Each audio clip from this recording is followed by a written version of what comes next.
മോദിയെ തീർക്കാൻ പ്ലാൻ ഇട്ടപ്പോൾ തന്നെ ഘാതകനെ റഷ്യ ഭിത്തിയിലൊട്ടിച്ച അവസ്ഥ.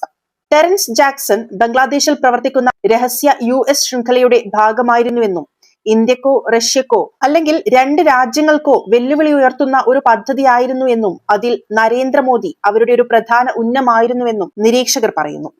നാളുകളായി നടക്കുന്ന യുക്രൈൻ യുദ്ധത്തിന്റെ പശ്ചാത്തലത്തിലും ഇന്ത്യയുടെ പ്രതിരോധ ആണവ മേഖലകളിലെ സഹകരണം ശക്തിപ്പെടുത്തുന്നതിൽ റഷ്യ വഹിച്ച പങ്ക് ചെറുതല്ല. റഷ്യയുടെ താൽപര്യങ്ങൾക്ക് ഇന്ത്യ വളരെ നിർണായക പങ്കാളിയായി ഇതിനോടകം മാറിയിട്ടുണ്ട്. അതിനാൽ ഇന്ത്യയെ ലക്ഷ്യം വെച്ചുള്ള ഏത് നീക്കവും റഷ്യയെ സംബന്ധിച്ച് അവരുടെ രാജ്യത്തിന് നേരെയുള്ള നീക്കം പോലെയാണ്.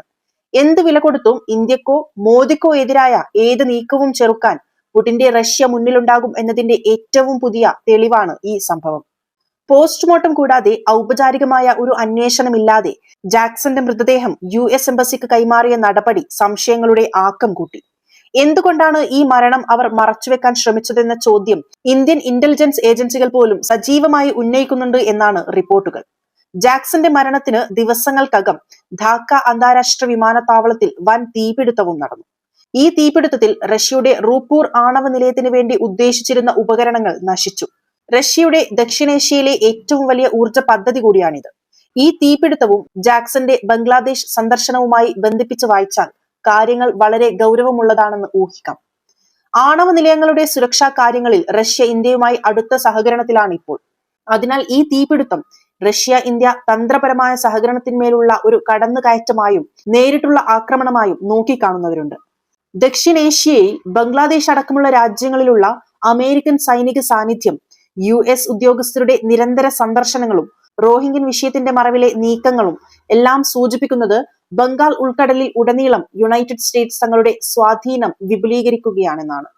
ഒരു വശത്ത് പ്രതിരോധ ആണവ സഹകരണത്തിലൂടെ തന്ത്രപരമായ ബന്ധം ശക്തമാക്കുന്ന റഷ്യ ഇന്ത്യ കൂട്ടുകെട്ട്, മറുവശത്ത് തെക്കുകിഴക്കൻ ഏഷ്യൻ താൽപര്യങ്ങൾക്കായി വലവിരിക്കുന്ന അമേരിക്കൻ തന്ത്രം. അതിന് വളം വെച്ചു കൊടുക്കുന്ന നിലപാടാണോ ബംഗ്ലാദേശ് അടക്കം ചെയ്യുന്നത് എന്ന ചോദ്യം വളരെ പ്രസക്തമാണ്.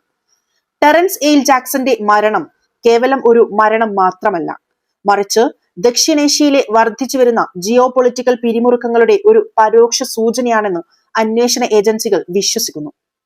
ലോകത്തെ ആശങ്കപ്പെടുത്തിയ മോദി പുടിൻ കൂടിക്കാഴ്ചയുടെ അസാധാരണതയും ആണവ നിലയത്തിലെ തീപിടുത്തവും എല്ലാം ഈ നിഗൂഢതകളുടെ ആഴം വർദ്ധിപ്പിക്കുന്നു.